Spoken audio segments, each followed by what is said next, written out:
Hello, ladies and gentlemen. Welcome back to another episode of the Call It Anything podcast. I am Jack, joined by Mr. Solis. and we are back here today talking about the Elimination Chamber event. But of course, before we get into that stuff, sir, how have you been? I've been fine, Jack. It's been a while. It's been since the Royal Rumble, and goodness, these events have become further and further apart from one another. Yeah, definitely felt that gap. One, of course, with the Royal Rumble, and then this one too. You know, it's like, man, I'm so used to recording more often sometimes. You know. Yeah, and I get the feeling that people were a little anxious about it, not feeling like we're on the road to WrestleMania. But WrestleMania itself is like mid-April, late April. Yeah, and you know, it brings me back to those times where there wasn't really anything taking place in that like March, early April like section, and we were like kind of just left. Like everything was building, of course, but there was weeks of like the weekly shows where you were just like, man, they're really kind of treading water to get to Mania. 100%. Yeah, so it's very interesting to feel that gap, you know.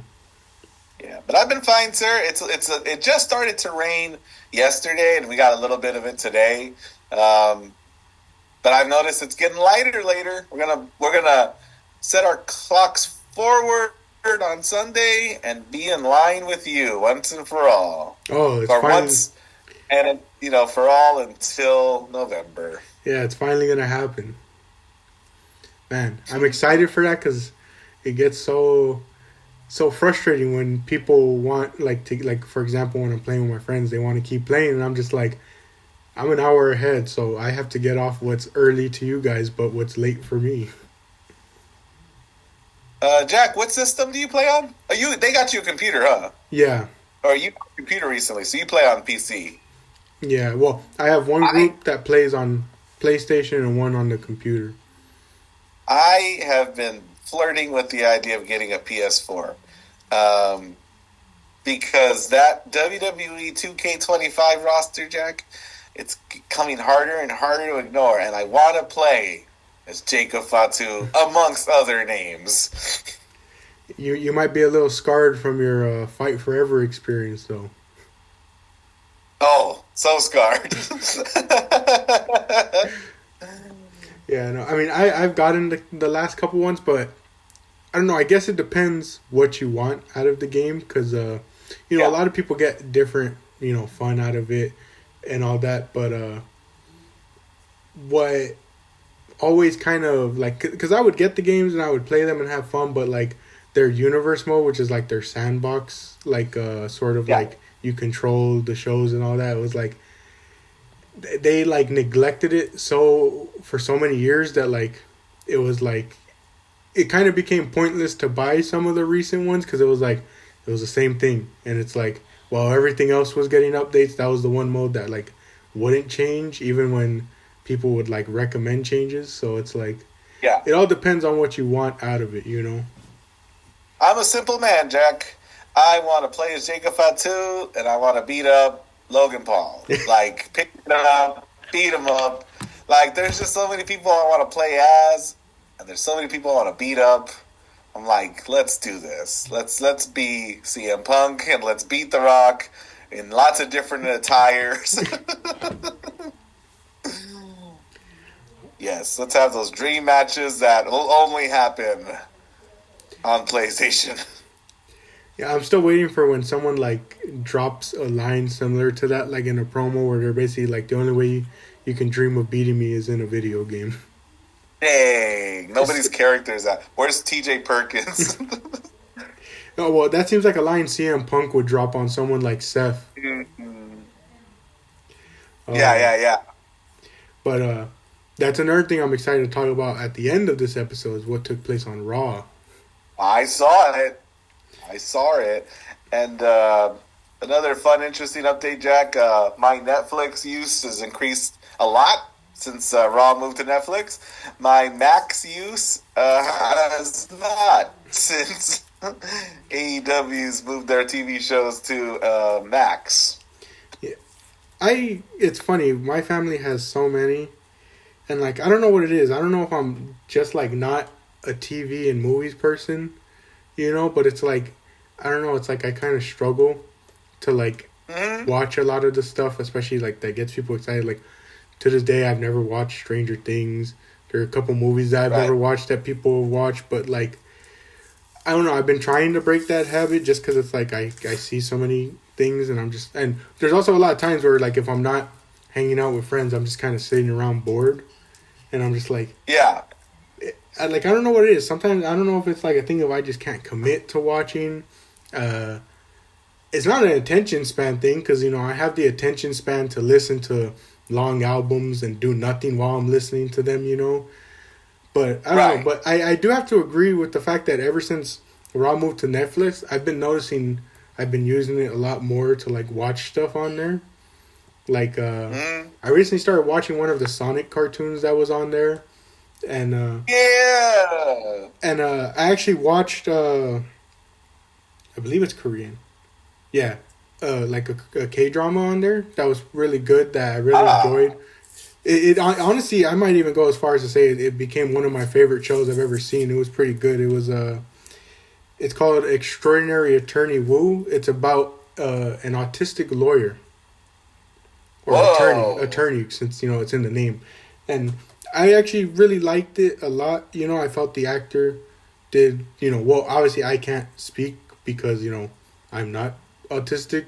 But like from what I've seen from like the two family members that I have that are actually I have a couple, but from what I've noticed from like them and also just people was like I thought she did a pretty good job. It never felt like it was stereotyping autism. And the one thing I told my dad, because I got my dad to watch it with me too, I was saying to him, like, it really felt like it talked about a lot of different subjects that you wouldn't normally see be talked about. And, like, a lot of them were very interesting. The approaches they took to it were very interesting, So I really enjoyed it. And, of course, I have to thank Raw being on Netflix because I hadn't used Netflix in a while. So I was like, I was on there to watch Raw. And I just started looking at, like, the stuff that was on there. And I don't know what it was, but that drew me. And I was like, hey, this is pretty interesting. And so it's like, I've been watching a lot more stuff on Netflix, too. Right on. Great. But as far as Max, Marco even told me, like, we don't even watch AEW anymore. I'm just like, I don't know what it is. Like, I'm trying to keep interested in wrestling, but, like, it's so difficult. I don't know what it is. Like, it's not like the stuff is boring at times, but it's just... I've been struggling. I've been off my game this year. Revolution is this weekend in LA, in my backyard. Double or Nothing is going to be here this year, and it is. And I don't know if I want to go see it because of was it last year or 2023? I don't know. There was a year where Double or Nothing was like almost bad if like the last 3 matches didn't save it. Yeah. What's funny about Revolution is they got Omega versus Takeshita. And I saw them announce it. And I go, what's funny? I would be more excited if it was happening on a New Japan show. But it's happening at an AEW show, which has me less than certain it's going to be cool. Yeah, well, I will say for sure so that, AEW fans don't think I'm straight hating. I will definitely be watching once I get out of work. Once I get out of work, just because, like I've always said, Revolution is the one show. Look at you, Mr. Big Shot. Once I leave work. But yeah, Revolution is, like I've always said, the one show that never seems to miss. So I'll be tuned in just because every year it's always a show of the year contender for me. This one, I'm excited for you, Jack. You'll be able to witness Cope win the big one. I'm glad they're giving a young up-and-comer like Cope his due. He never got his due in WWE. They're really giving him an opportunity to thrive in this new company against a day one homegrown talent of John, don't call him Dean Ambrose Moxley. Yeah. What an AEW main event that is.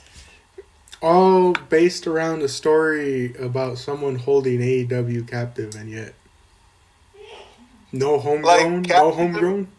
isn't captive if like no one cares? Like, Tony Khan's not running out there, and we're not calling like police or anything. Like, what I've like distilled it into in my mind? It's like the champion of AEW is a guy who takes Josh Barnett's blood sport very seriously.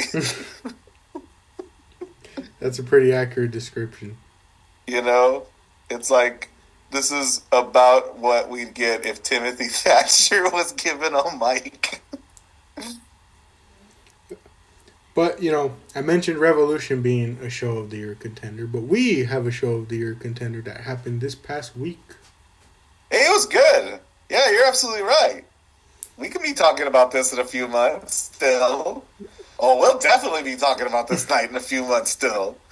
Yeah, set off the road to WrestleMania, as Triple H said in the press conference.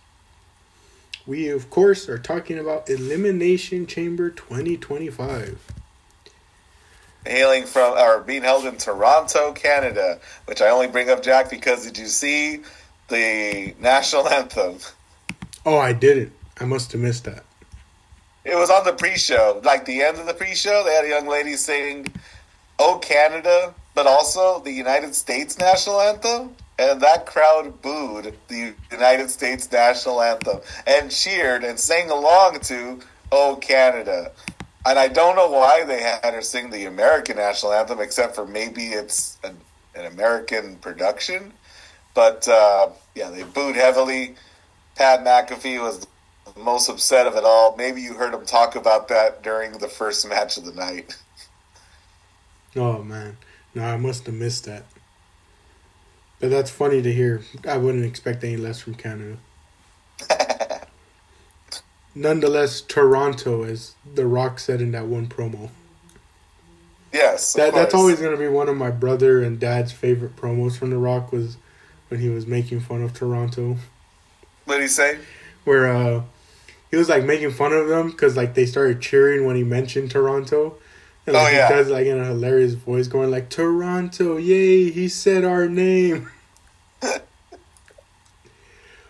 But The Rock. Getting into the show. Yes. We started off with the Women's Chamber to decide who would be challenging champion Rhea Ripley at WrestleMania because, since the time has passed between our last recording now, Charlotte has made her decision to challenge Tiffany Stratton at WrestleMania. Yes, we'll see Tiffany later and talk more about that then. But this chamber will decide the challenger for Rhea or Io. And I like that continuity. That revelation that we have a women's championship match the following Monday, everyone. Things are always in flux. Nothing is what it seems. Expect the unexpected in the WWE. Expect the unexpected in the most predictable sports franchise. Okay. There's a couple of things that happened tonight that you would have never called, Mr. Cynical.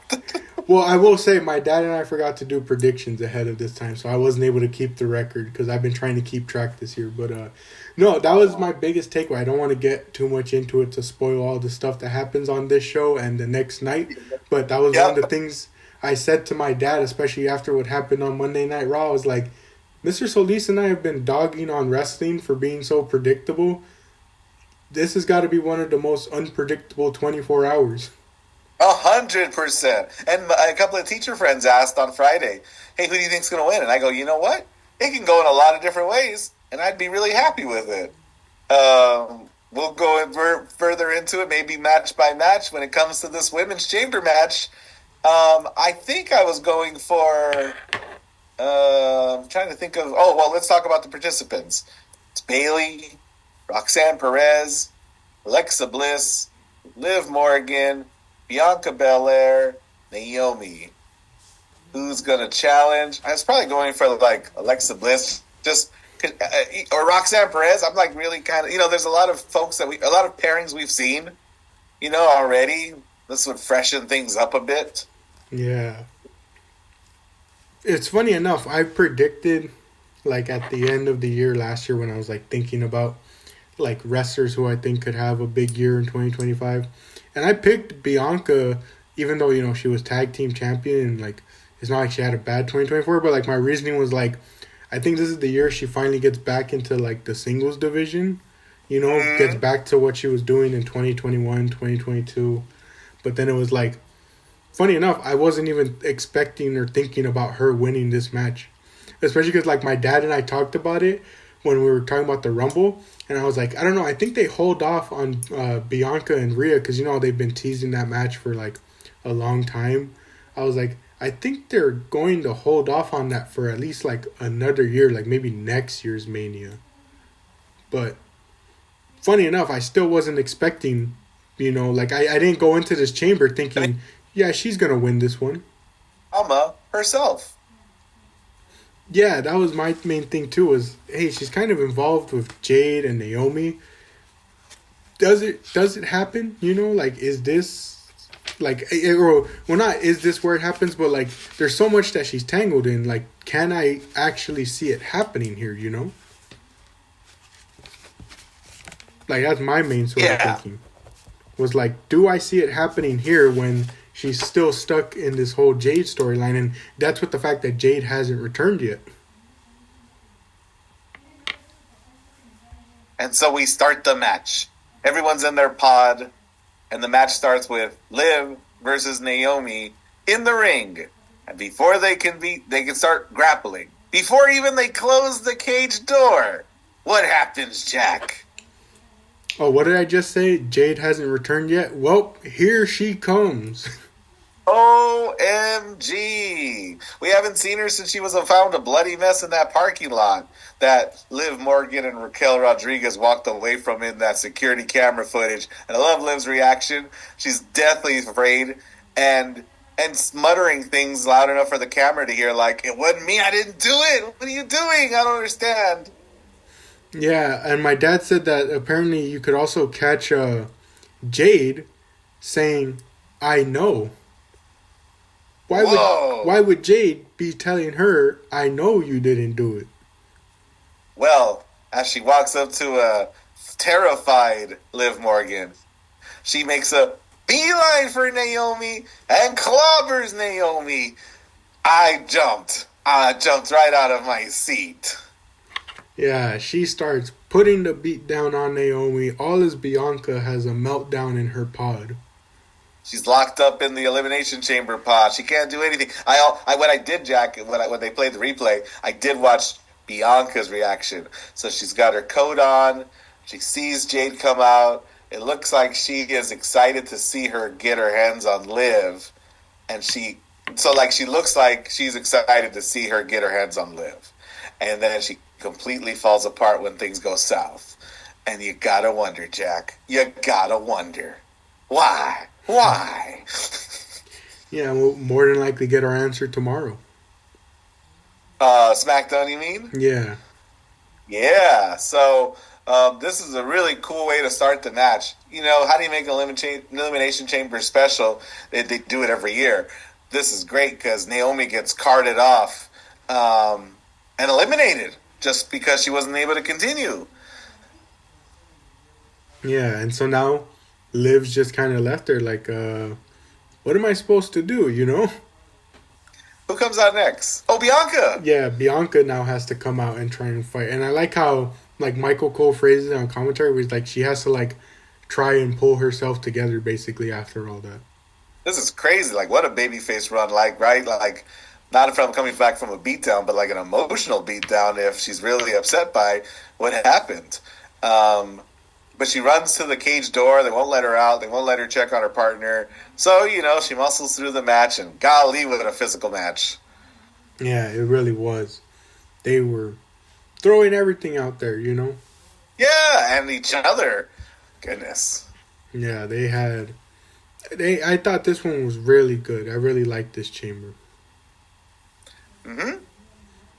Then, let's see. I'm trying to remember if there was really anything between Bianca and Liv. I know, more spots start to happen as soon as more people start getting in, Yep. I think Roxanne comes in afterwards. I think so, too. Like you said, it was kind of fun because, with Roxanne being there, you get a lot of interesting new matchups that you haven't seen before, Yeah. So it was fun to see them interact.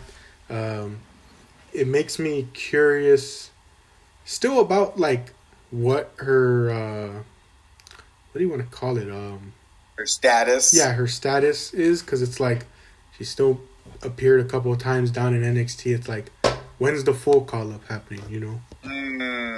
Are full call ups a thing in Triple H's regime? That is true. I wonder if that, because I mean we have seen people go down, so it's like very interesting to see what occurs there.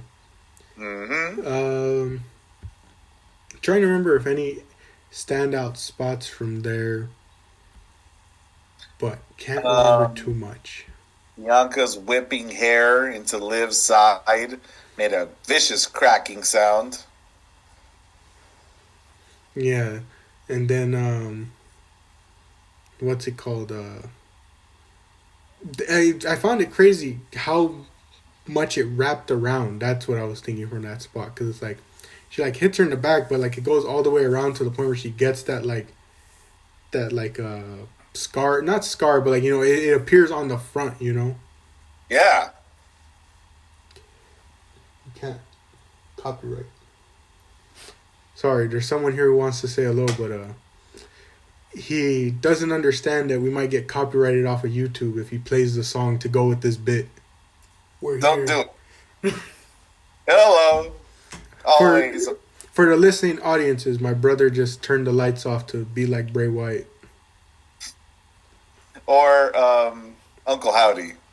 Because you guys haven't gotten to there yet. This was my expression at the end of the pay-per-view. Spoiler. Haven't gotten there. But after Roxanne, in comes Bayley, who's been having her little feud. More than likely going to have their WrestleMania match together. Yeah, probably. This guy turned the lights off on me and then walks away. Dang. Who's coming out? Who's coming out to attack Jack? Sabu. Or oh my God, Jack Raven's behind you. That's what I was thinking. I was like, who did it in ECW? I was confusing all of them all the time. Oh my God, Jack! It's RVD behind you with Bill Alfonso running around like a maniac. Oh my God, Jack! Behind you is Taz with 1Z. Yeah, well, you want to know something funny? That wasn't actually like a bit to be like, oh, a surprise, like someone coming to surprise someone in the ring. It was just because Paul Heyman couldn't afford the light bill that week. Oh, oh man! But you know, getting back to it, Bayley and Roxanne. Good. I just don't remember anything they did. Like, what did they do? Rub their face against the cage. Took a back bump on that cagey part outside the ring. I mean, it goes to your point where it's like when you've had Chamber every year, what do you do that's so different, you know? And annihilate Naomi from the outside and just walk away. Yeah. Goodness. And, you know, it's kind of also difficult to keep the Chamber going when everyone takes the Booker T strategy of, I'm not trying to touch the metal. Whoa. The Randy Orton special. I saw something where like they were doing like a throwback to like the wrestlers' reactions before the first like Elimination Chamber, and that's all the comments were like Booker T was the smartest one because he chose not to interact with metal at all. Conversely, RVD's like, and I saw that video where he looks and goes, "I'm just looking for something no one's ever seen before. What can I jump off of?" Oh man, but yeah, like you said, it's not a bad match, but it's just. It was more like story based than like move based a lot of the time. 100%. You know? Like there was some cool spots. Like I like the way they set up Liv's. I forget what she calls it.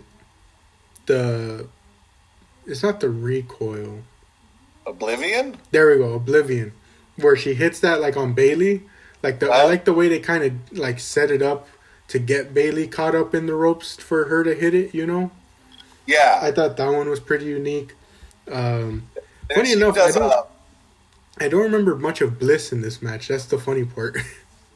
Bliss somebody hits a move on Bliss, and Liv pins her. And what I want to note about this pin, when she eliminates Alexa Bliss, is she's holding Bianca's hair as leverage, like you might hold on to the ring rope.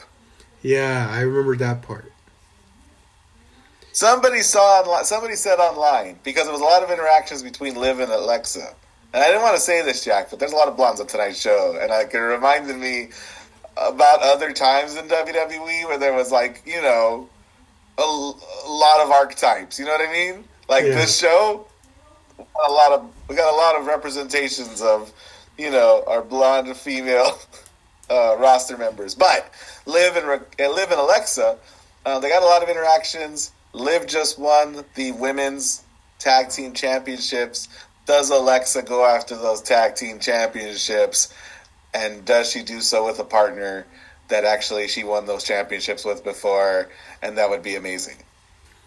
I already have an idea of who you're saying. Basically, because I don't think she's had a partner that she's won those with other than a certain... Other than that? Yeah, other than that person. Yes. And then all I really remember after that is Bianca. I don't remember how Roxanne gets eliminated, but I do remember, you know, Liv and Bianca having a really good, like, final stretch. Like, especially with a lot of, like...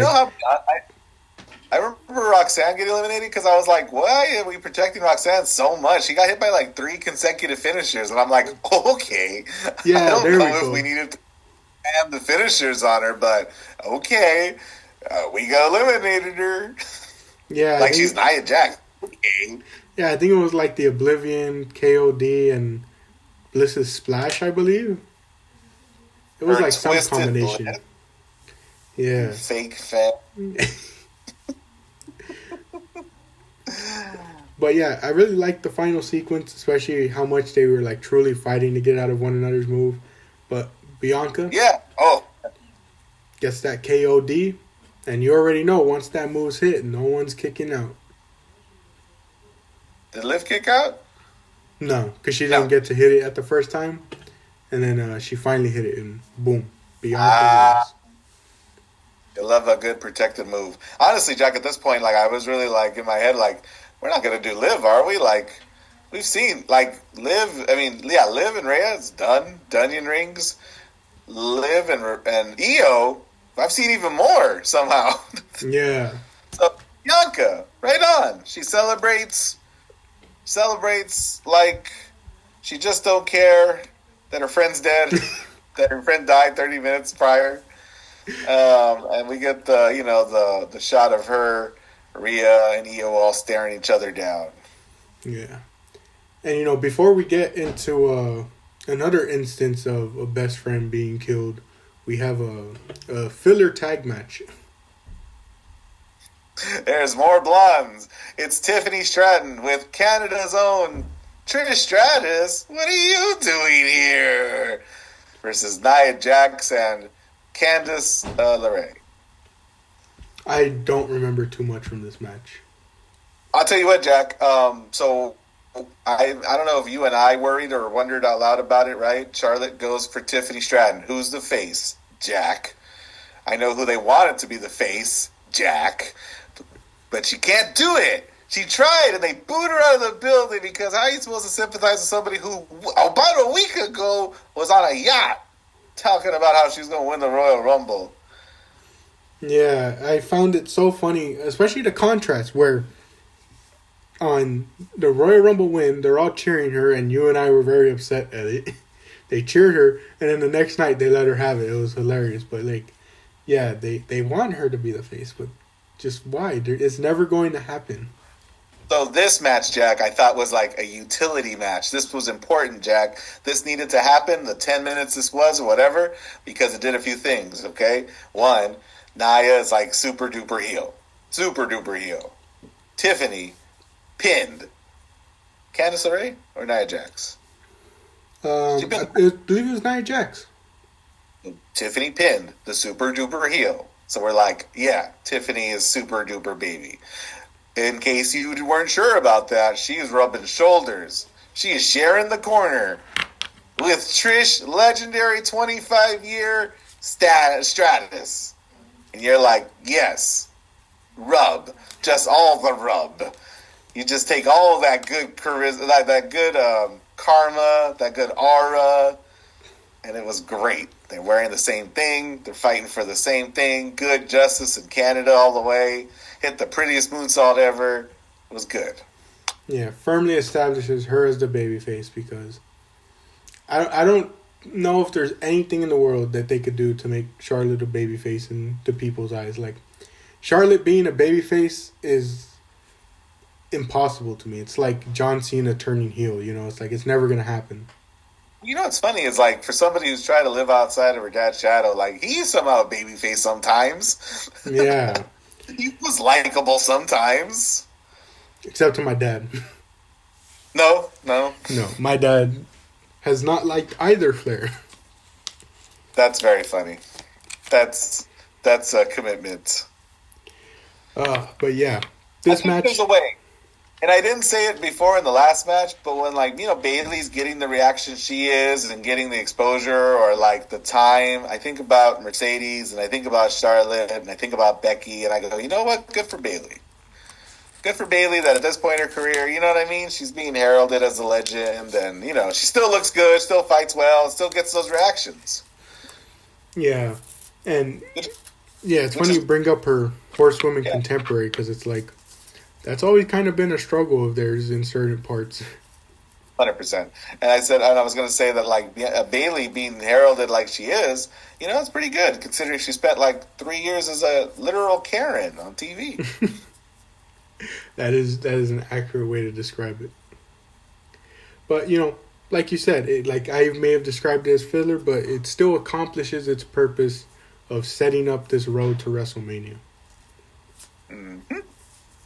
But we are now back to best friends getting killed because we have Kevin Owens versus Sami Zayn in an unsanctioned match. This wasn't a whodunit. We know who did it. Kevin did it. Yeah, no lie. And I will say, I do have a tiny complaint, but it's like really like being out there and really just nitpicking more than anything. But it's like, I guess what it is. Go ahead. Was it Michael Cole bringing up Kevin Steen and El Generico like it was supposed to fit, but he couldn't make it fit? Oh, I didn't even catch that. You didn't? No, funny enough, you would think I would, being the super fan that I am of freaking El Generico and Steen's rivalry, but I didn't even hear him try and force that in. I didn't hear that. He brought it up. He says, like, 15 years ago, Kevin Steen and El Generico had a match like this. It's probably going to be as brutal, but we'll wait and see. Like, doesn't make him allude to why he brought up those two names. He just goes, these two guys have fought. Anyway, here's Kevin Owens and Sami Zayn.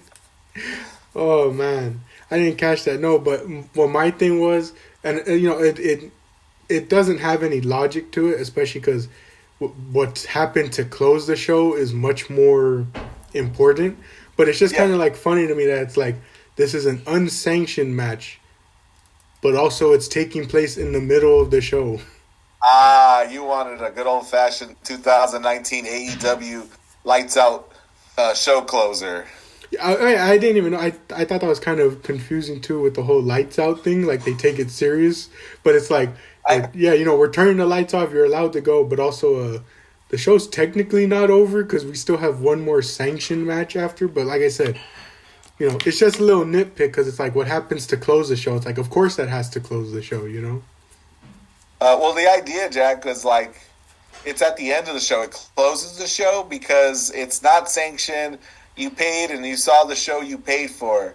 If you want to leave now before the barbarism or like the violence that we don't sanction starts, you can leave. By all means, you probably should. In fact, most of us are going to leave. These guys are just going to borrow the building while we have it open still. But you're right, Jack. How and why would you have something like that in the middle of the show? They did turn the lights down, which was a unique and interesting touch.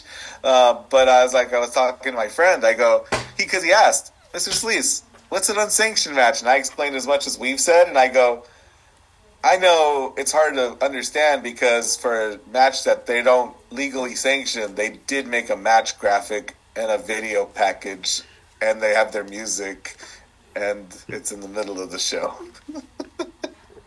And they're going to show lots of replays. Could you imagine if they wanted to like commit to that, so they saved it for Raw the next night instead? but because it's on Netflix and because it's, a televised show, there's commercials happening in the middle of it. So it's like, we don't sanction this match, but also here's our sponsors throwing their ads in the middle of it, even though none of us, sanctioned this match happening.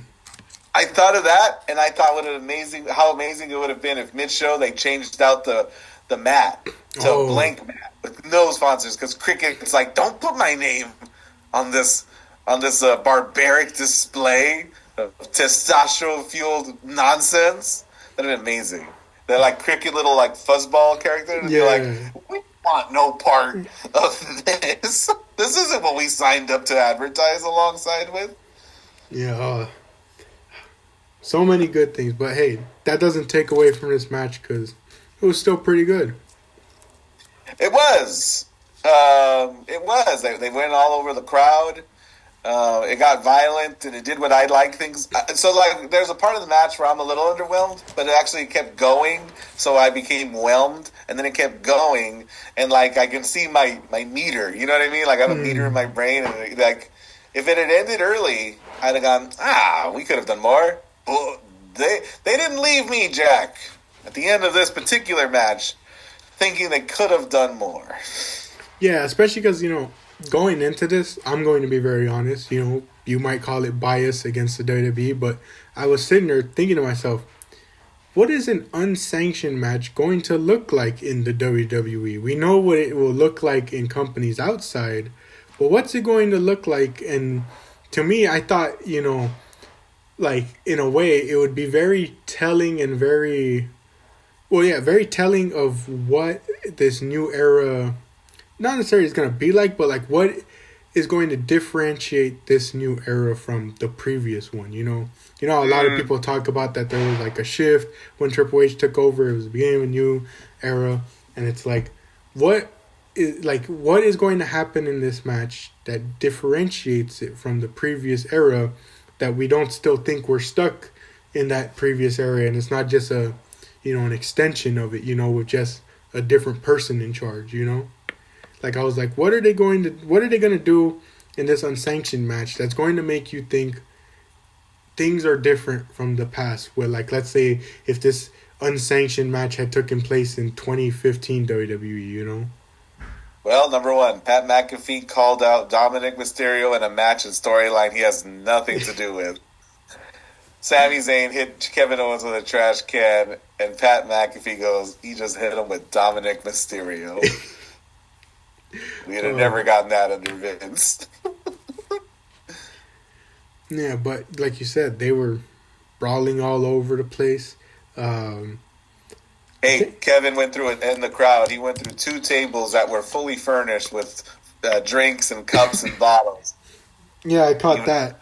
He would have never gone through a table with all that stuff on it. They'd have cleared the table, or he would have gone up to a table with wires and blankets and drapes. Nah, that looked like it was all glass.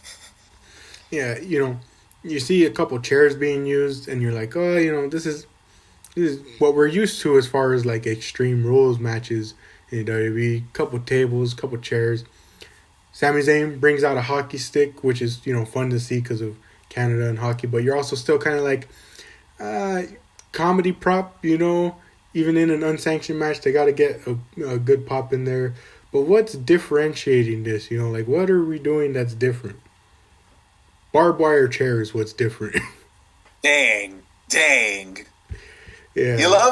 I love it when they do something like he pulls a chair out from under the ring that makes 30,000 people viscerally react. Like, that's great. All he had to do is pull it out. He hasn't even done anything with it yet. It's just that Chekhov's gun of, what's he going to do with that? Yeah. And to add on to that, you get commentary with Michael Cole being like, who did that? Who put that there? Basically trying to, like, sell it home that, like, yeah, we didn't sanction this, so who put that? Like, one of them had to have prepared that ahead of time because we wouldn't put anything like that there, And speaking of commentary, they should have made a thing where, like, commentary is like, we're getting paid extra to do commentary, because no one else would do it since this is an unsanctioned match. No one wants to call this violence, so they have to pay us extra to sit here. How good would that match have been if they didn't talk at all? Oh, that's another interesting take on it too. That's the sound of the mat being hit or the chair or the table breaking. Hey, when you bring up who put that there, I actually think Sammy did a great job of like being surprised by it. He went under the ring, he stepped back, he looked at Kevin, and I think all of his mannerisms would have you to believe Kevin put it under there, but Sammy found it. Like he told a whole story with just his like eyes. He's a nerd. He's a big old theater kid nerd. And I was like, they got a spotlight on him. I was thinking of him, but, you know, Kevin Owens is the same, but he's worse. I'm like, he's just a big old theater nerd, isn't he? With all this. Oh, man. Just like the guy's shirt I'm wearing right now. Big nerd. Oh, man. They said, so like you said, what's going to be different between this match and how this match might have unfolded 10 years ago? Kevin Owens takes out a table, sets up a table. We going to distinguish this from others, Jack? Yes, because he's going to take another table out and put it on top of the first table. We got stacked tables, Jack. Where are we? GCW? Oh, man. And then Zayn goes through those tables, correct? Does a front flip, gets pushed off the top rope to the outside, goes through both tables. Man, I think that's the first time that someone who set up the tables didn't go through the tables. Agreed, you know? Yeah. I thought both were going to go through some fantastic move. I think, you know what? If this is the first time we've seen the double table set up like that, it just leaves the potential for somebody else to do something else worse. Oh, man, I can only imagine.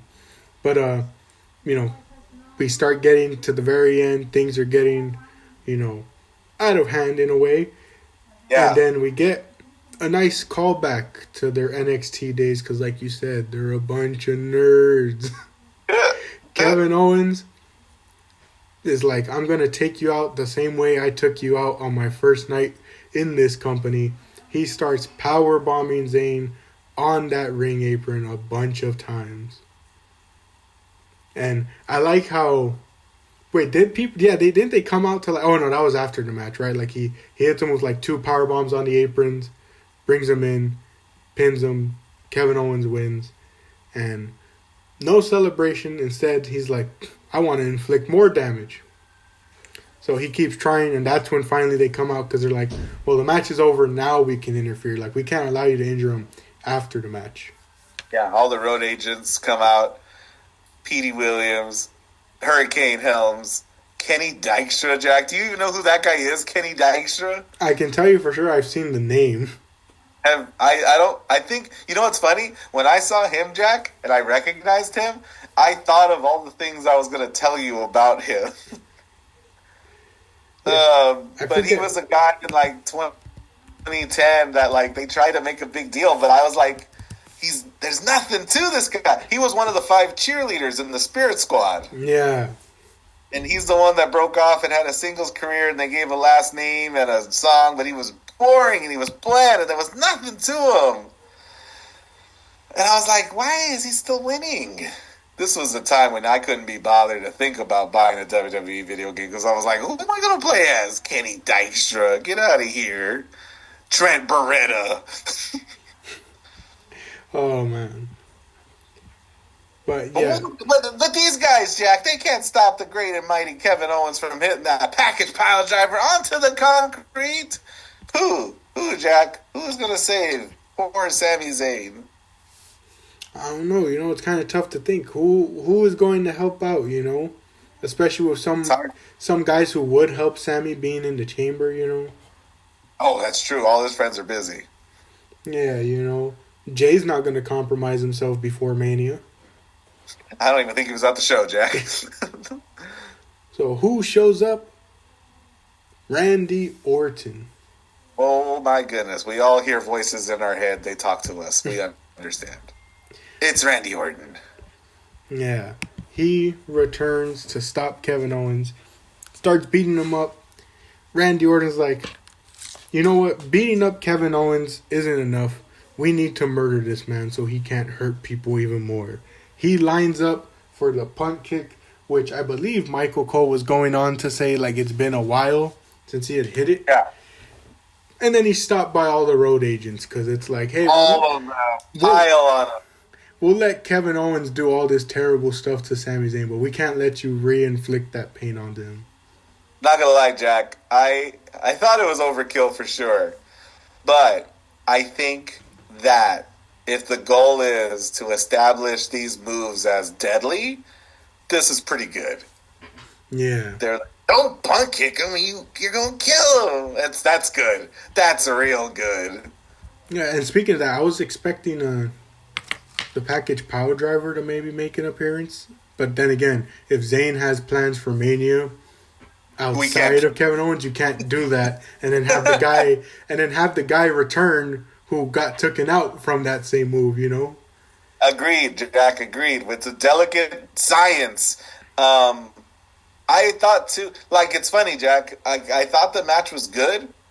I thought the whole segment or the whole presentation was better because of Randy's return. But I think, Jack, if Randy hadn't returned and we'd have had that much more time to devote to the match, it could have been even better. Like, you know what I mean? Like, I think they didn't scale back, but they definitely had to leave room for dessert.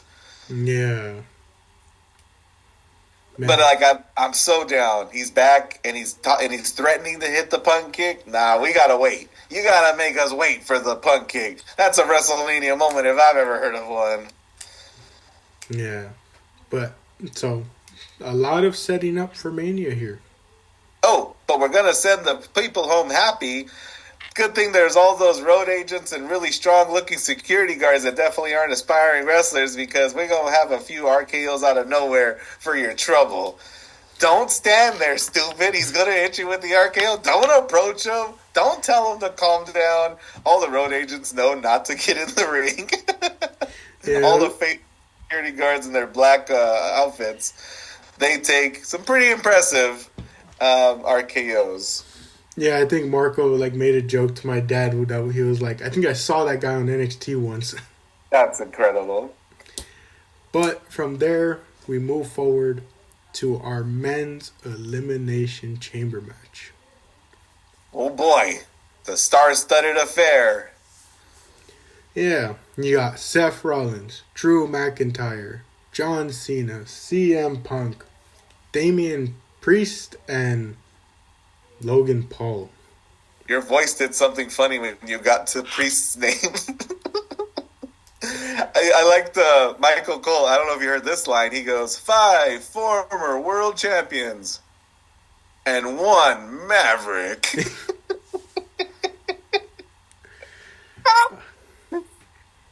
Yeah. Why are we still trying to make Logan Paul a thing?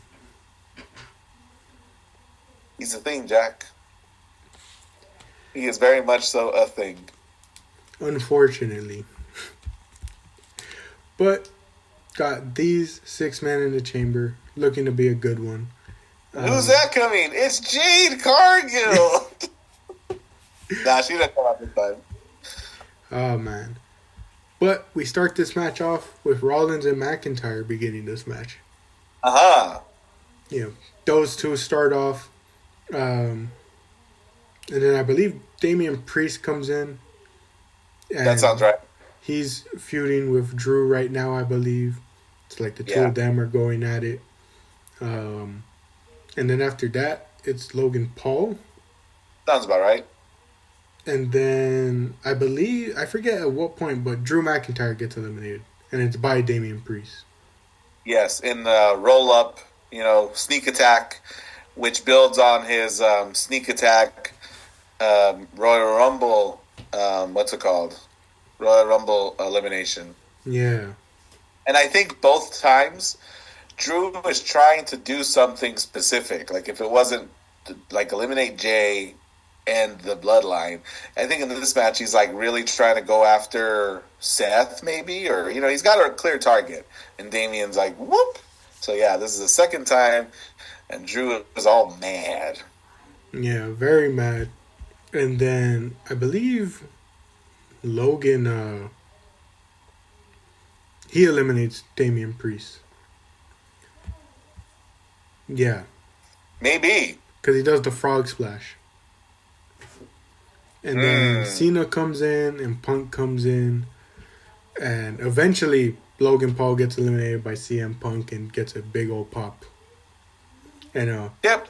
it was funny. My dad was like, come on, you got to cheer for Punk when he's going against Logan Paul. I was like, yeah, that's probably the one time I'd make an exception. But also, this is Punk trying to pander as well.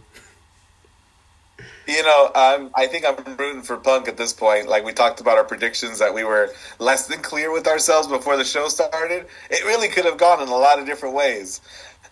Anyone but Logan. And I think I was rooting for Punk because I'll tell you what, maybe I can't die until I can't leave this mortal realm until he gets that main event spot at WrestleMania. Man, he might be able to get it if they do that triple threat that people keep saying they're like talking about. Please don't give him Logan Paul. You got me, CM Punk's biggest hater, pleading for him to not be tied down to Logan Paul at WrestleMania. Tell you what, Jack, I might categorize you as his second biggest hater because as the match goes on, it's down to 3 people: Cena, Punk, and Rollins. Rollins is eliminated. I don't remember how, but the really important point to raise here is that before he leaves the cage officially, he's going to stomp CM Punk right into that metal grate. And he stands there watching from the best seat in the house, yelling, "Die! Die!" Because he said that if it wasn't going to be him, it sure as heck wasn't going to be Punk. Yeah. And after that stomp, Cena puts him in the STF and gets the win. Cena hastily puts him in the STF. We've never seen Cena act so opportunistically. Who does he think he is? 2010 Edge? 2024 Cope? And Punk passes out like WrestleMania 13 Austin. We should just do this, Jack. Just constantly bringing up old wrestlers. Big nerds. Cena wins to the delight of the entire country of Canada. Yeah, and so you got a very big match out of it. States. Yeah, you get a very big match out of it because you're like, hey, it's the biggest face other than maybe Austin that like the WWE has ever produced, you know? And it's like, you know, you're looking at Cena as that like, oh, it's gonna be a passing of the torch kind of thing between him and Cody, like giving that, you know, next big babyface mantle over to Cody to take over, you know, looking at it more as like even with the whole thing about like it's his retirement tour, he is chasing after 17. You're more so looking at it like, oh, you know, he's gonna put Cody over, you know, like he's not gonna get 17. That's the way you're looking at it, you know, and you're just like, man, you know, that's a big. You know, match. Would, Jack. You would be looking at it like that, Jack, as the face that runs the place versus the face that ran the place for like 20 years. Big old passing of the torch, except, Jack, the night's not over. No, we're not sure where Cody's soul lies for sure because he's got a big old decision to make in front of 30,000 people at that Toronto stadium. And out he comes to greet the winner of the Men's Elimination Chamber and his WrestleMania opponent. Smiles to be had, but out comes big old Dwayne with all of his theatrics and music and goosebumps with Travis Scott for some reason. You think you hate Logan Paul. My brother has a buddy on Instagram who went on a tirade about who's Travis Scott, following him, reminding me that, like, wait a minute, I thought we canceled Velveteen Dream. Rock comes out to get Cody's answer. Once and for all, will he be his champion? Will he render his soul to The Rock? Oh, man. Yeah, I was very confused the entire time when Travis Scott was out there because I was just like, what is the purpose that he's serving here? Like, other than just big celebrity, you know? Like, and it like He's a cool guy, Dad. I don't know. All I could think of was the polar bear meme. I don't know if you've seen it, sir, but it's like it's this meme where it's literally just a picture of a polar bear standing in the middle of a street, and the caption says, "What is a polar bear doing in Arlington, Texas?" Basically saying it is completely out of place, and that is how I felt when I saw Travis Scott, especially when we saw what occurred in this final thing, where it's just like I'm very confused as to his involvement. But I mean, it made for a funny moment. It made for a lot of people talking about it just because of his involvement. Wow, I'm looking at that that polar bear in Arlington, Texas. Yeah, people. This is one of my favorite memes because it's just like people will pull it up in some of the funniest scenarios where they're just like basically saying like, "What is he doing there? Like, what is this person doing in this situation? How do you get in that situation?" I heard somebody, Jack, compare Travis Scott to Dennis Rodman being in the NWO. Mm. It's just aura, right? He's just cool.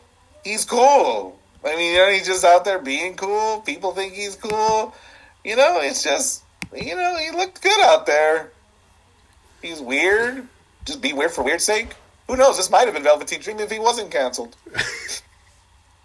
Oh man. But what was Cody's answer, Jack? Did he join the corporate rock? His answer was another signifier that we are in a different era, because he tells The Rock, fully uncensored, to go F himself.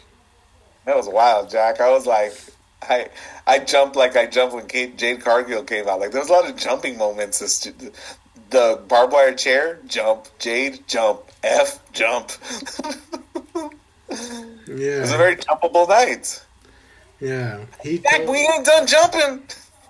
Yeah, we ain't done jumping because it's like, man, this is a night of all this crazy stuff happening. Jade returns.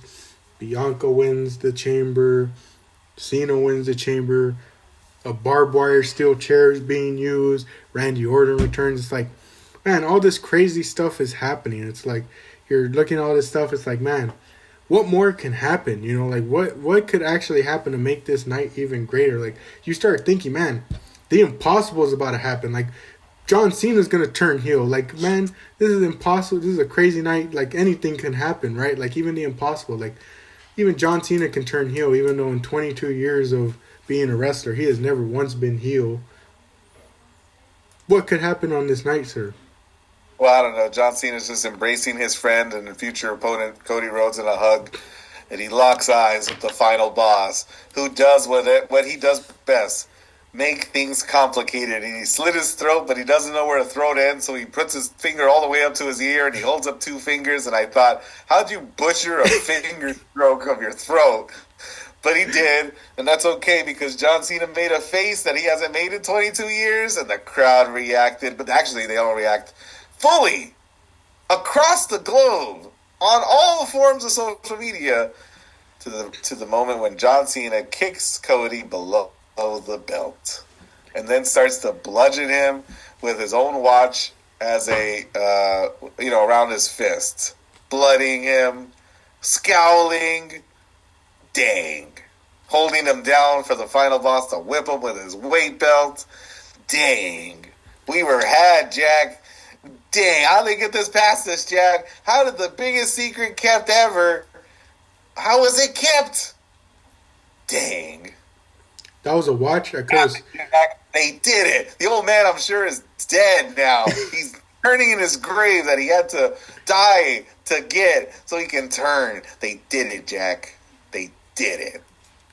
They did it. They really did it, and it shocked the whole world, like you said, because everyone was just like... And it was funny because I wish I had said it. I had planned to say it, but the thing is, we were doing like a party on that same day. Yes, you were. And so I didn't get the chance to say it to my dad, but like I was like, could you imagine if like Cena turned heel? Like it just randomly popped into my head, and I kind of thought like I had this genius idea, but then I saw a lot of people online were kind of having similar thoughts before it happened. Like I saw someone even as far back as like 2 days before Elimination Chamber happened that like they came up with like a theory of it similar, but I like it just popped in my head. Like I forgot at what point during the show I was like, could you imagine if Cena turned heel? Like it's such a crazy thing. It wouldn't happen, but like, could you imagine if he's the one that aligned himself with The Rock as the chairman's champion? Like that would be kind of crazy to see. And then what do you know? It actually happens, and you saw so many people. Like I love seeing the reactions because as much as people want to get on it about being a fake sport and being predictable, like you and I have gotten on them. This is something that no one ever thought they would ever get to see, just because of how prevalent John Cena has been throughout social media culture, throughout, pop culture and all that. He's the one guy that's really broken out from the mold of wrestler. Like he's still very much associated with wrestling, but like he's the one guy that like broke out of those barriers and got his name known in so many different things, whether it was acting, memes, wrestling itself. It's like music. He's a big name. Never forget, John Cena's album sold 173,000 copies in its first week. That's a lot better than some people do nowadays. I've got kids, Jack, at school. I know that I watch wrestling, and I asked them all with a smile, hey, you okay from what happened on Saturday? And a couple of them, Jack, without any hesitation, go, I am so mad. I am so upset. These people are getting so upset, Jack, right? There's a teacher. I said, hey, how you doing from Saturday? And he literally, Jack, told me, I ain't okay. And I was like, oh, man, it's really affected him. He's a younger guy. And I go, honestly, like the way he even responded to me, I go, you look like how I felt when The Undertaker lost at WrestleMania. Like, I woke up the next day and I looked up at the sky and I was like, the world will never be what it was. Yeah, like when it happened, all I could think about was like, what would 13-year-old me have reacted like to seeing that happen, Because, like, I think back to some of the ways I reacted as a kid to, like, certain moments. Like you talk about, the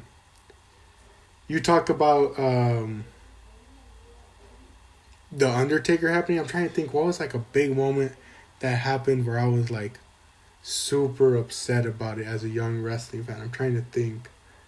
But I can't. Were you throwing out your Shield shirt when Seth turned on Roman and Dean, where you're like, I hate you? No, I don't think. Ruined everything. No, I don't think I was a big Shield fan. Like, at least to be affected by it. I'm trying to think. I want to say there was something that happened with Punk. How about when Punk, when he clotheslined The Rock on Raw, like 1000? No, I'm trying to remember. There was something with Punk that like genuinely got me upset, but I can't remember like what loss it was. I don't think it was to The Rock. No, because I think, was I cheering for Punk when he faced The Rock at the Rumble? I don't remember. How about so how about this? Ready? How about like Punk's pipe bomb? That made people feel a certain way. Like that had like lasting effects. Like we were talking about that forever. About like, was it real? Was it not? What's happening? You know what I mean? Yeah. He was talking about Vince. They cut him off, and can you believe it? Or how about Jack when he left? Remember that? Remember that feeling? When like he left? Yeah. That was crazy because like we were just waiting for like somebody to say something, and and then he goes on Colt Cabana's podcast, and I listened to it the second it dropped. Yeah, or I think one that, if I remember correctly, because this ties in to why I said how 13-year-old me react. I think I do remember being very upset when Cena lost to The Rock at 28, because it was like, I think I brought that up before, because like it's very common for someone from my generation, from the time I was born, to be a very big fan of John Cena, even while everyone else was hating on him, because as a kid you're not seeing wrestling the way they are, you know. So it's like, I remember being upset that he lost to The Rock, but like, yeah, I bring it up because it's like, I have no problem saying it. I know the Super Cena years were pretty bad, but it's like, it to me, because I was a kid during that time, it's like, I don't know. I never looked at it too badly, especially because it was like, I got to grow up watching some of Cena's like best matches, especially in the late 2000s, you know. So it's like, obviously when you look back on it with an older mindset, you're like, yeah, you can start to see why people were upset with him being over pushed. But it's like, to me, it's like, as a kid, all I have is memories of some of those great matches in the late 2000s. And the 2010s, things did get a bit, like, that's when you start noticing. But like, I don't know, I never turned on John Cena, but like, seeing this, that's why I was like, man, how would 13-year-old me have reacted to seeing John Cena turn heel? You don't know, Jack. I'm that meme of that war guy looking dead in the camera. You know what I mean? You don't know, Jack, the dark times that was Super Cena. And it's funny, my history teacher friend said, Mr. Sleaze, you think Cody's going to accept the offer? And I said, I told him, hey, I think it'd be more interesting if Cena or Punk. Like, can you imagine corporate Punk, like, to go completely hypocrite? That'd be amazing. But I made fun of him. I said, it's really funny. I can tell that you just started watching wrestling because Cody's been champion for like 8 months, and you're like, we need to freshen him up a bit. You don't know how we felt when that man wasn't champion for 8 months, Jack. He's champion for like 8 uninterrupted years, putting everybody down. And you know why that dry spell in the 2000s hurt so much? It's his fault. He killed everybody. They didn't build anybody up, and it was just him. He was putting them all down. Kennedy, right? Edge tried.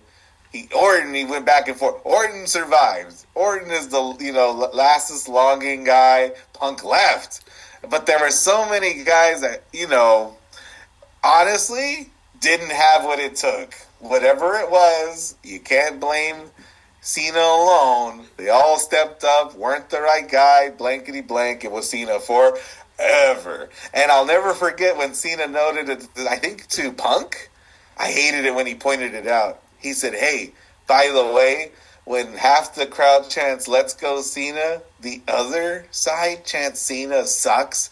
He says, let's be clear. Both sides are saying my name, and neither one of them are saying yours. And I was literally going to shows, Jack, going, CM Punk. It fits. Say his name. Don't say Cena's name. We're making it worse.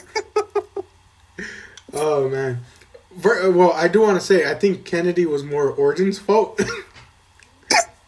That one might be more Orton's fault, but yeah, I definitely agree. And, the one thing I'll always remember, I forgot what video it was, but it was like going over like Cena's early 2000s, like when he started rising up, and it was like, the issue wasn't like, at least like, let's say like his first championship run, the issue wasn't Cena being picked to be the guy.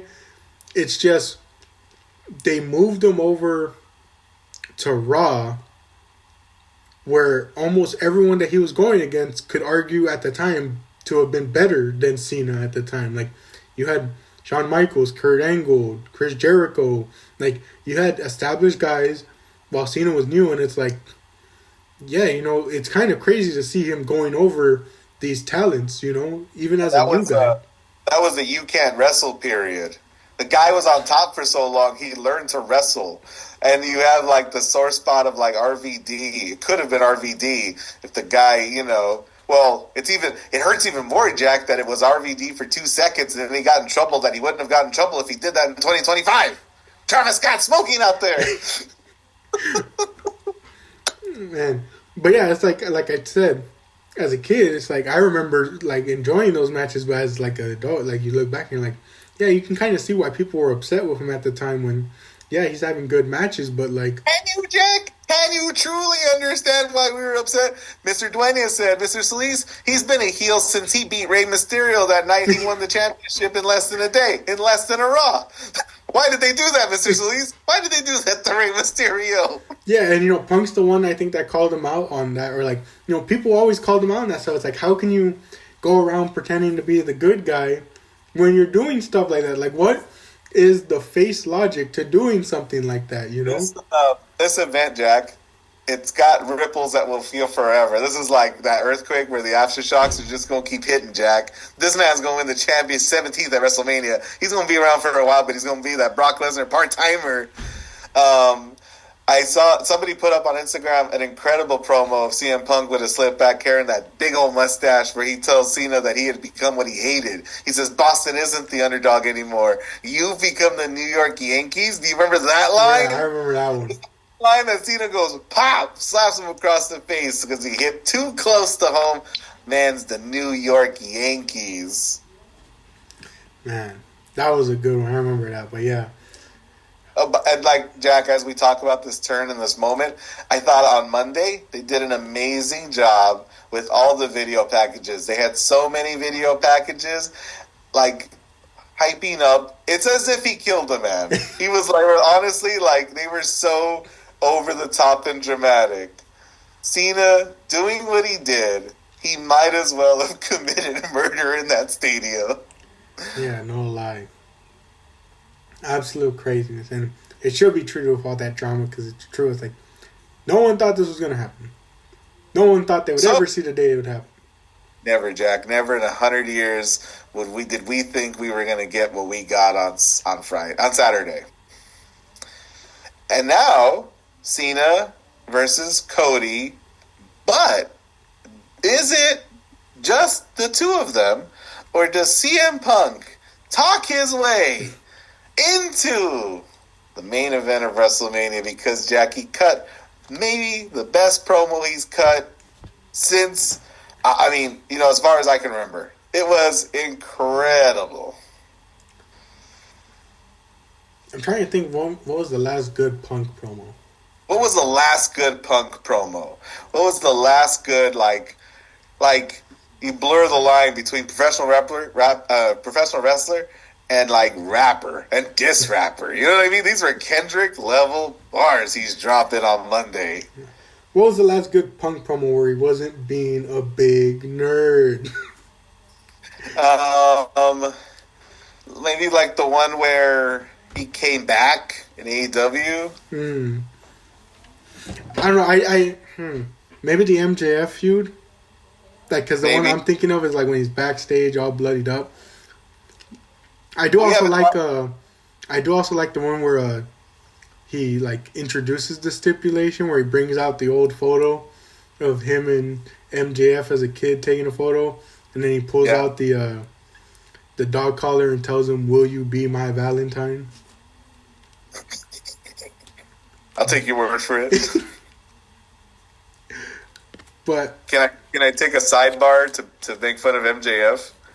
I tried to watch Max, and I watched MJF and Hangman in a promo battle of sorts, and it was like all over the place, Jack. It was the worst of MJF because he's doing what he wants to do, which is make it personal or relatable or real or grounded in some history, and like it was all over the place. So he goes, "You and I, we fought on the first AEW show, and you killed Christopher Daniels, and I'm gonna kill him worse, and you're a cowboy, and I don't relate to that." Like literally every time he spoke, it was as if he like noticed that the last one didn't hit, so he's gonna try a different motivation. I think he laid out about a half a dozen different motivations, and he should have picked one, and he should have picked it 3 weeks before this promo. But I was like, he's doing it again, where he's like, "You and me, we train together." I'm like, oh, here we go. You take out the photo. Yeah. There is, I don't have the words for MJF the way I feel about MJF. I thought, you know, he would be improving, but it's like, I don't know. It feels like you and I have had like that same opinion about him, where it's just like, there are times where he showcases the best of himself, but rather than focusing on that, he goes for a lot of the common stuff, a lot of the low-hanging fruit, and like it's to his detriment.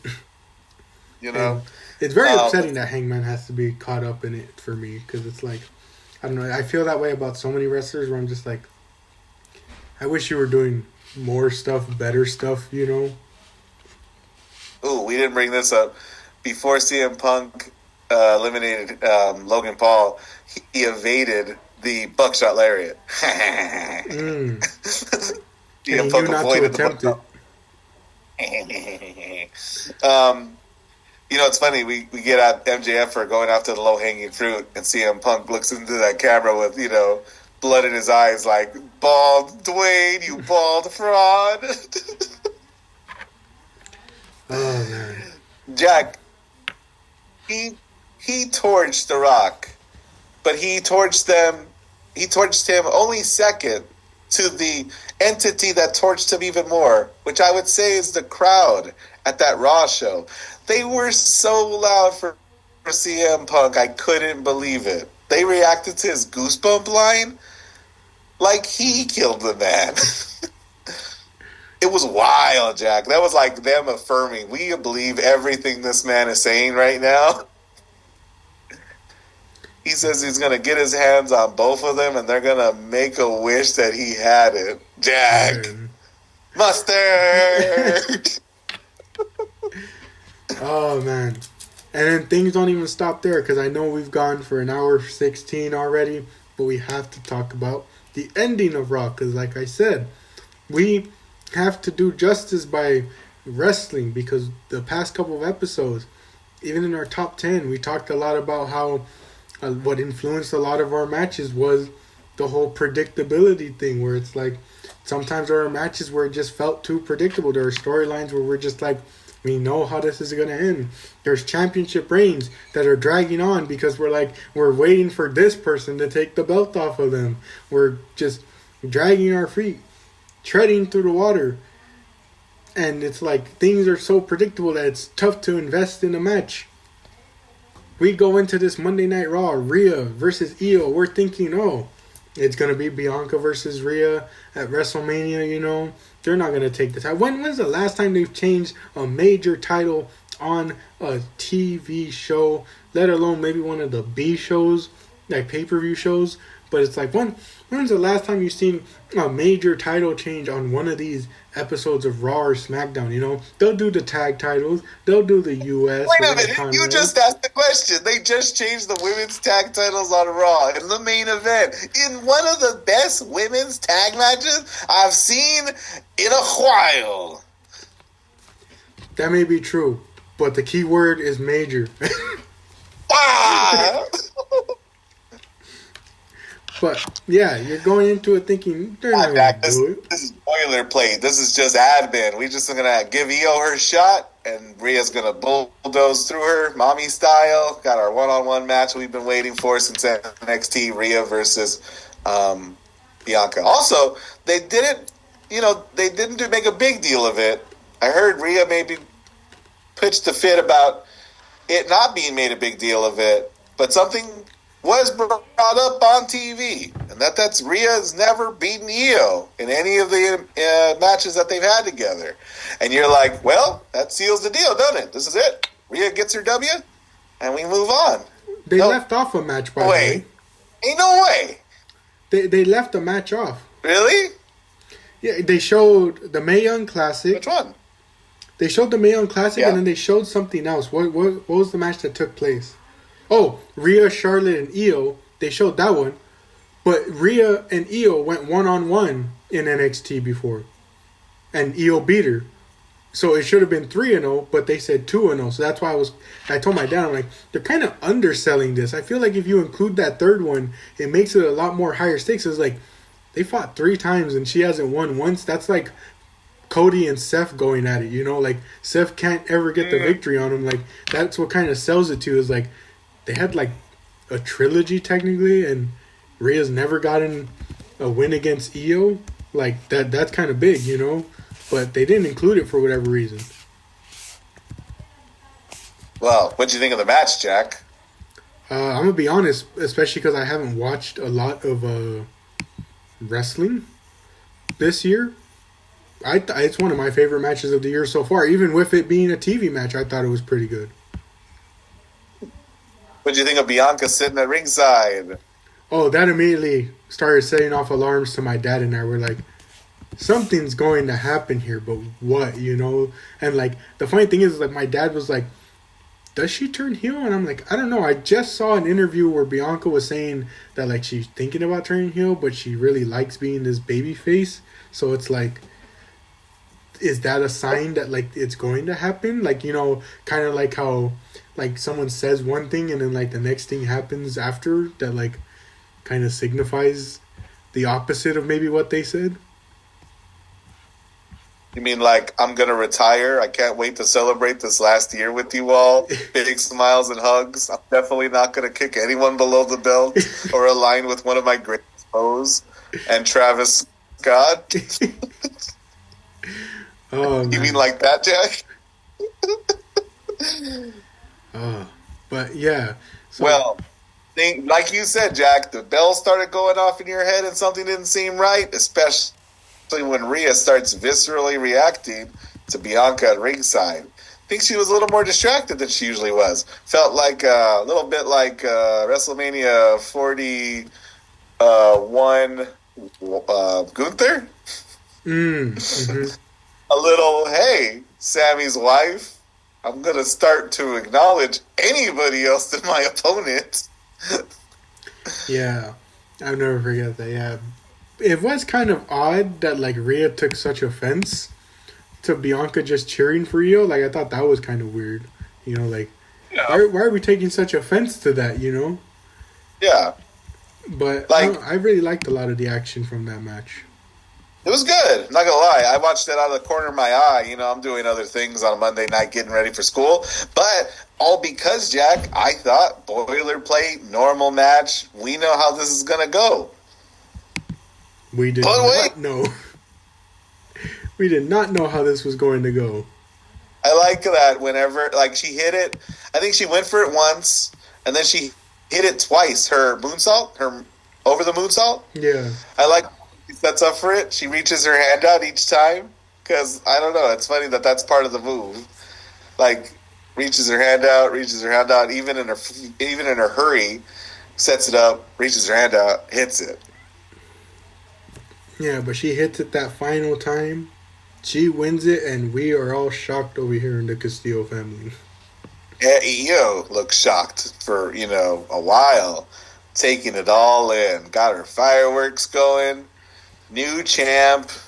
What does this mean for WrestleMania? Yeah, very much, very shocked. And I'm like, man, this is an exciting time for WrestleMania. You know, like we're setting up a lot of things. Things are being unpredictable in different senses. Like there are still some of the predictable things, like Charlotte and Tiffany being a match. Like once we saw Charlotte win, we knew what was going to happen there.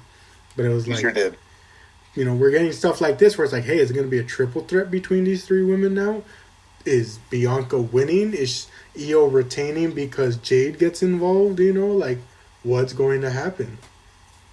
I was surprised that Jade didn't come back at the end of the Elimination Chamber, and she also made no appearance on Raw. So, like you said, I guess maybe we got to hold out till tomorrow, but I wondered if Bianca being out there would have drawn Jade out. Jade must be biding her time. We'll wait and see. I like the theory that I've heard that Bianca jumped Jade dressed as Naomi, wearing some clothes to set her up. That's an interesting theory. You know. That could be I've heard the theory too that like Naomi and Bianca were in cahoots. I don't like that. I like one of them doing it, if only because like they kind of pulled that narrative device with the New Day where it was, oh, it's both of us. It's not just the one that was dressing in gray and scowling more, you know? Yeah. Yeah. But that concludes a very chaotic 24 hours of wrestling. Golly. Man. Jack, I have one last question for you. Because Cena didn't come out on Raw. He's not going to be on Raw for maybe another week. I wonder, Jack, what kind of heel do you think he's going to be? Do you think he's going to be the suit-wearing one? Do you think he's gonna dress the same? Do you think he's gonna get new merch that say "Give Up"? Do you think? What do you think, Jack? Is gonna be his presentation, and then what do you think his new Def Rebel song is gonna sound like? Oh gosh, not the Def Rebel. John Cena. Da, da, da, da. I'll tell you what I don't want to see, both out of him and his theme. Because I saw someone, people are proposing different things. Some people are saying he gets the basic Thugonomics, old theme song back for his heel character. Other people have been suggesting different songs from that album that we brought up, like the song Bad Man. Bad Man. I'm a bad man. I wouldn't be too opposed to that one. I think it sounds pretty good. But when I saw someone discussing that one, someone in the comments made they made a comment that said, "Oh, this song isn't, dark and brooding enough for a heel." And I'm like, why would John Cena's heel character be dark and brooding? Like what type of theme are you expecting him to have, and what type of heel are you expecting out of him? I didn't understand the comment of dark and brooding. I was like, why would John Cena be a dark and brooding type heel? I can maybe understand the character, but because of the face he made, you would kind of assume he's maybe more aggressive and all that. But it's I don't get the description of dark and brooding being a need for his theme song. Jack, oh, young, naive Jack. He cannot come out to Thugonomics. People like that. People look back fondly on that. That's what turned him face. Jack, he needs an Alter Bridge song. An Alter Bridge song. He needs to go so far in the other direction. Everything he does has to make people go, what have they done? They've massacred my boy. He's got to come out, Jack.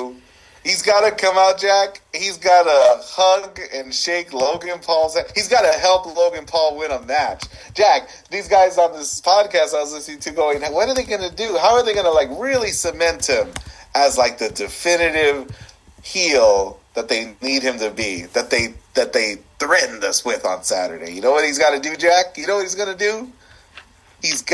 So here's the scene. Ready? They're in Europe. It's Raw. What's up? R-Truth comes out to the ring. He wants answers. Little Jimmy wants answers. He needs to know if what he thinks is true. Has his hero truly betrayed the mantra of hustle, loyalty, and some third thing that doesn't match the mantra because it's R-Truth? You know what I mean? He's going to say, and dignity or whatever, right? And then John Cena comes out. And he just wallops and beats R-Truth so bad he's going to wake up and call him Ron Killings.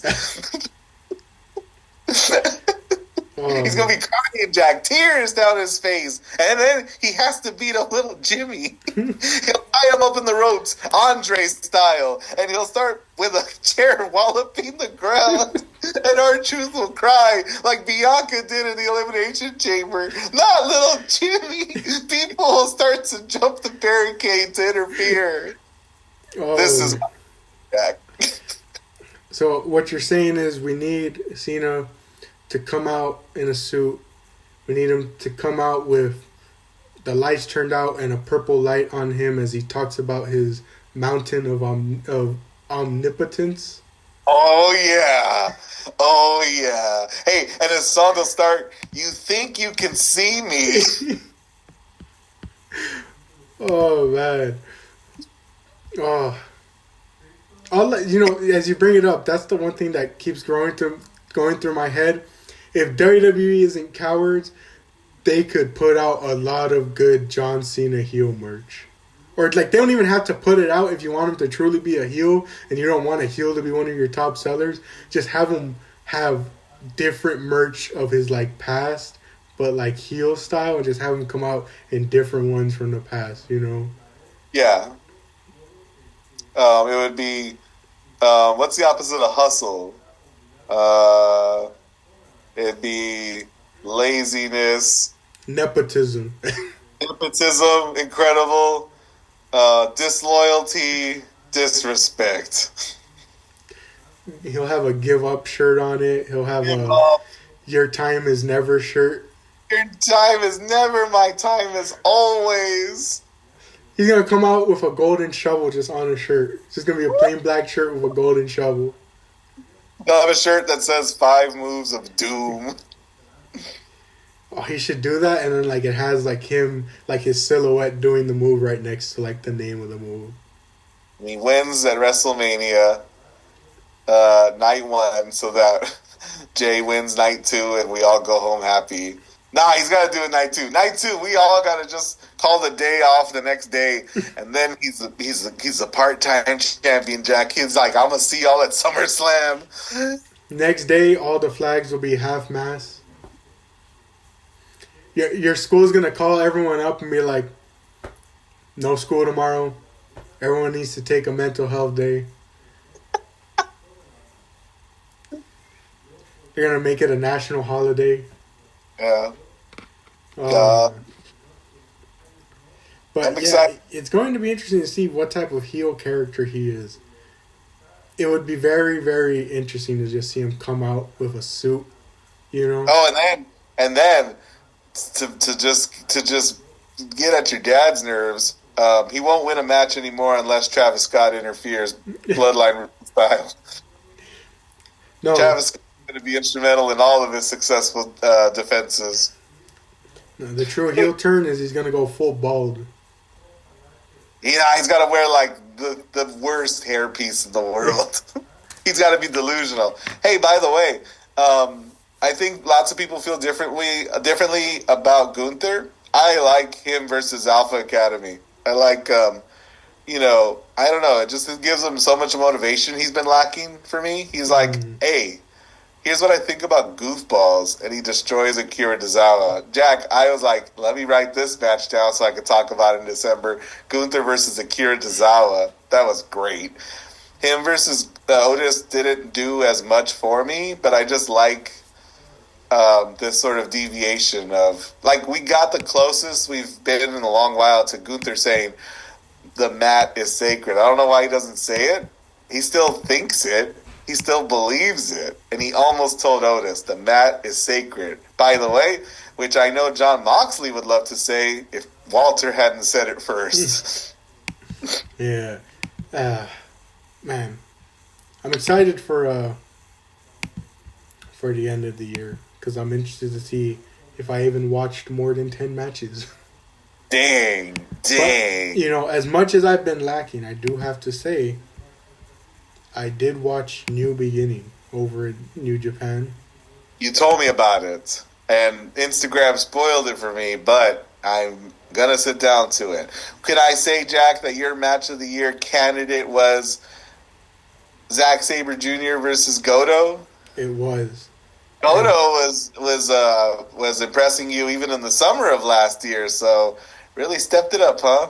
Yeah, I mean, we've watched that man for a while. We've always said, when is there ever going to come the day that heavyweight title is opened up to some of these other guys, And I'll tell you this, and this is going to shock you and it's going to shock the audience because we've said it multiple times that knowing the outcome of a match can sometimes lessen its value. Yeah. I got the match spoiled for me. Yeah. And it only made me want to watch it more because I didn't believe it when I saw the spoiler. I was like, no, that's not true. Like, you could, I don't know, I don't think I told my dad, but I'm telling you for sure, I forgot what I was doing that day. And this was before I had a job, so I had more time on my hands. I don't know what I was doing or what I was planning to do that day. I stopped everything I was doing to go watch that match because I told my dad after I watched, I was like, I didn't believe when I saw the spoiler that I had to put everything away and go watch it just to be sure. And even as I was watching that match, even when we were getting to the end, I was like, I still don't believe it. Like, that's AI. That's got to be AI generated. That can't be, like, no way it actually happened. And when it happened, I was so shocked. that I was like, You know what I do, Jack? When I see like on my For You page a guy holding a belt, I think maybe that's not the results of the match. Maybe that's the result of some beatdown I missed, and he's just flaunting it. You know what I mean? I try to yeah, like gaslight myself. But it's on my list. I want to see it. You know, the match that got me into New Japan Pro Wrestling in entirety, I tuned into the event to see Jericho, a young, still was, not a has-been, but it still was, Jericho fight Kenny Omega in like his first non-WWE match like since WCW. Jericho versus Omega. I tuned in for that match. But what hooked me, Jack, what kept me coming back was this hair versus hair match. Minoru Suzuki versus Hiroki Goto. yeah, I said, hey, who are these guys? And what's going on over here? yeah. I think back to how I got into New Japan, and I remember from our years in high school, you would talk about it to me, like, cause like you knew a couple guys that were wrestling out there. I don't think you were like fully watching, but it's like you knew a couple guys that were out there, and I think if I remember correctly, and it's the reason why I hold a lot of those guys, not only just because of their work, but the reason I value a lot of their work so highly, and like why I was so happy to see him come back, and why I still root for these. It's really four guys. One of them obviously Minoru Suzuki, Hiroki Goto. Well, technically it's five now that I think about it because Goto's there too. But the other three is oh wait, no, is it four? Wait, Minoru Suzuki, Goto. Oh no, it's four. It's four. The one that got me into watching New Japan, because I remember it was the first match I watched, was Shibata versus Ishii. I don't think it was the G1 Climax match. I think it was the Wrestle Kingdom match. That was like the first one I watched, and ever since then, it's like I started like exploring more of New Japan, and it was like Shibata, Ishii, Suzuki, and Goto were like the four ones that like I was always tuning into a lot of their stuff, because it was like I just couldn't believe that they were hitting that hard, Like I think back, and it was funny because then I learned more about Shibata, and then I look back at like that spot in the Ishii match at Wrestle Kingdom where like they're just running at each other, headbutting each other like a bunch of rams, and I'm like, if only you knew to not do that stuff. The New Japan Cup is starting soon, next week, and I downloaded the brackets and I, scheduled the days. This one, Jack, I'm gonna follow. It's probably gonna be won by what's his name, Umino. To my chagrin, it's probably gonna be him, or it's gonna be Yota Tsuji versus Evil in the first bracket. Has me riled upset because I would love for Evil to win. Evil is perfect against Goto. You know what I mean? Man, I'm not trying to be a hater, but thinking of Umino winning the New Japan Cup does not have me that excited. But Sonata, like he's joined the War Dogs, and it's frustrating. But like, let's put him back in the main event picture. I got Taichi. I want to go for Taichi. Him versus Goto would be amazing. And then Shingo. Love Shingo. Those are the ones that I've highlighted as the ones I'm going to follow. I'll always be rooting for Shingo. I forgot what the first Shingo match I watched was, but I've been a fan ever since. And I remember there was someone else from high school that also knew of Shingo. Because I remember I would hear you and him talk about it. But I don't know who it was. Do you remember Steven? There we go, yeah. He didn't know anything about Shingo. I don't know why I would pick on him. He didn't know him at all. But I would use him as a surrogate for a Shingo fan because I was frustrated with him. I was like rooting for Taka Michinoku, ignoring this new up-and-coming guy from DDT. So I'd look at Steven. He'd laugh along with the bit, but I go, and I get it. He's the new guy in town, and he's going to win because he's really big and strong. But you put your Shingo out of the way, Steven. And the joke, of course, is that he knew nothing about him or any of this. But I would go, your boy won again this weekend. The division he outweighs by like 20 kilos. Giant guy, junior. I'll never forget when he first showed up and they were putting him in that junior heavyweight division. I'm like, who are you fooling? What's happening here? What the? And somehow he actually is really dwarfed by a lot of the big guys. I'm like, what is this guy? I really don't understand the metric system at all.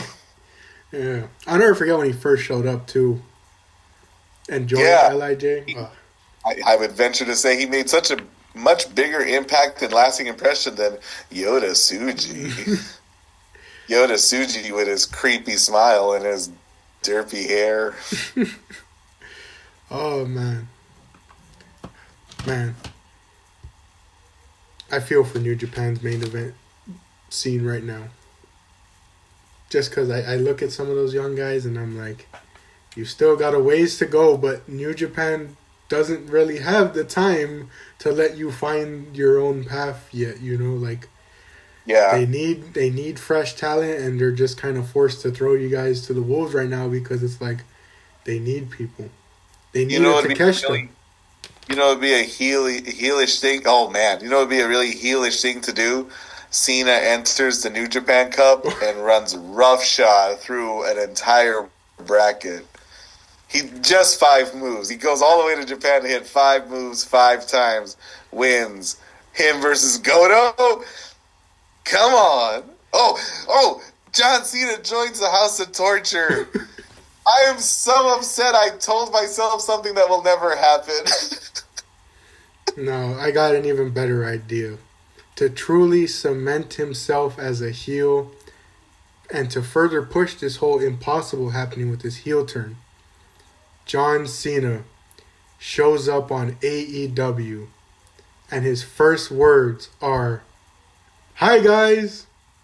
Whoa. Dang. That's how you make him a heel. You pair him with Chris Jericho. Oh, man. Oh, man. That's how you truly haunt everyone. It's just like, it's not just a John Cena heel turn. It's a John Cena heel turn. He starts bringing Chris Jericho to Raw, making it that you're forced to watch even more of him on television, take up more TV time. Ali. Starts bringing him to all the press conferences. Hey, what if they started that show Evolve on Tubi just for him to come and beat them all up? Or we got some folks that want to be wrestlers. Who's got ruthless aggression? He starts stretching them. Oh, man. Man. Such absolute chaos that occurred from just one show. And that's why I said that could be a show of the year contender right there. This is 100%, Jack. Revolution, balls in your court. What are you going to do? Yeah, no lie. Oh, man. A lot of exciting stuff in the wrestling world. I'm very excited. Sir. I need my love rekindled.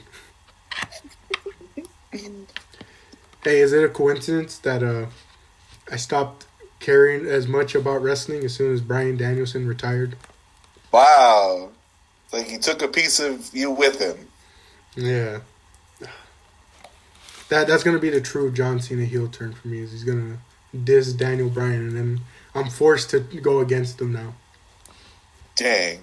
He's going to go to his like little house where he's gardening and put him in the STF in front of his little girls. No, he's gonna do even worse. He's gonna make him eat meat. Dang. He comes dressed all nice in like, dad wear, and he brings a casserole that he promises is vegetarian, but it isn't. Dang. And then it's gonna be like that scene from Scott Pilgrim where the vegan police is gonna come and evaporate Bryan Danielson where he stands. That was really funny.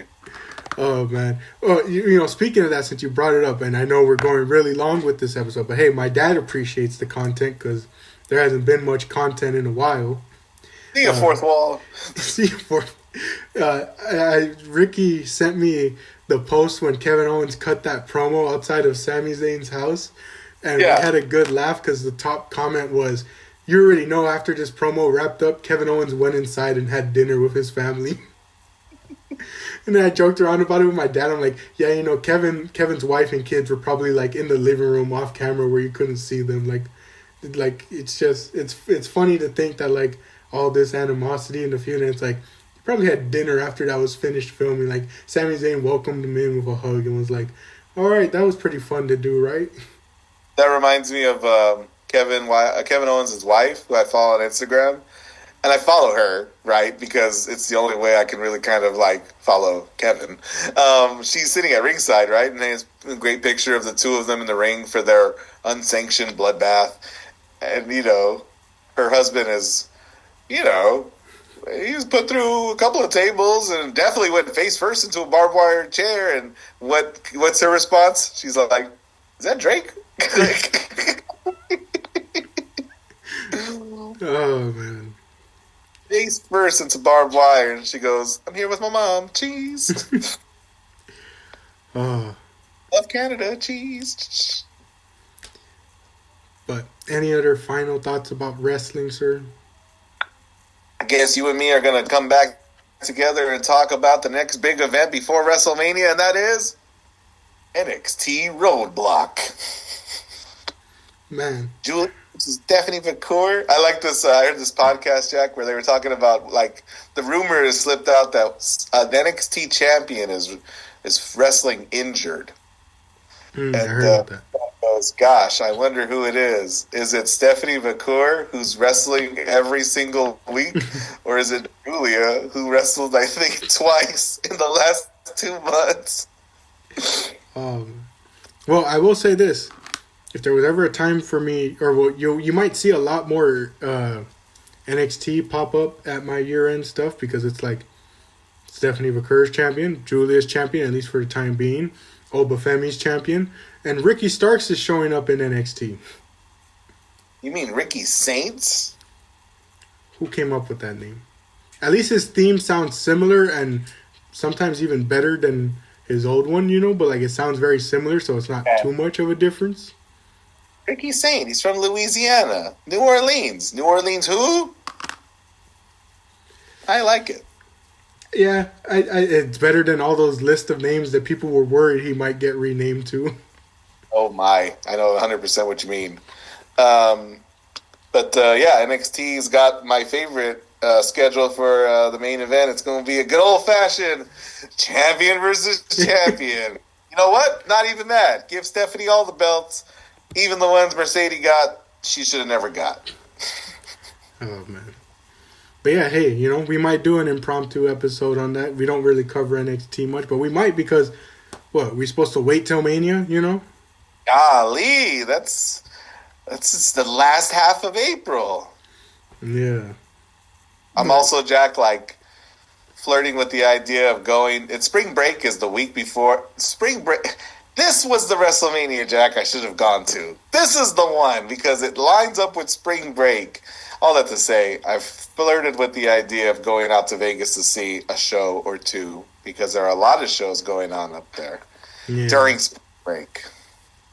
Yeah, I'll never forget how angry I was that when they went to Philadelphia, a lot of companies had shows out there, specifically Joshi companies, and I was like, you couldn't have done that when we were in LA? Like, I would have gone to so many of those shows. Dang. No, it's true. It's weird. And you're like, LA's closer. What are you doing? Yeah. But a lot to be excited about, and we'll hopefully keep you updated on when our next episode will be. But we've given you almost 2 hours worth of an episode here to make up for however long the gap might be between this and the next one. That's about as much wrestling as we got on Elimination Chamber if you take out all the commercials. No lie. But with all that being said, thank you all for joining for another episode. I've been Jack, joined by my guest, Mr. Solis. Thank you all for joining for this one, and we'll catch y'all on the next one.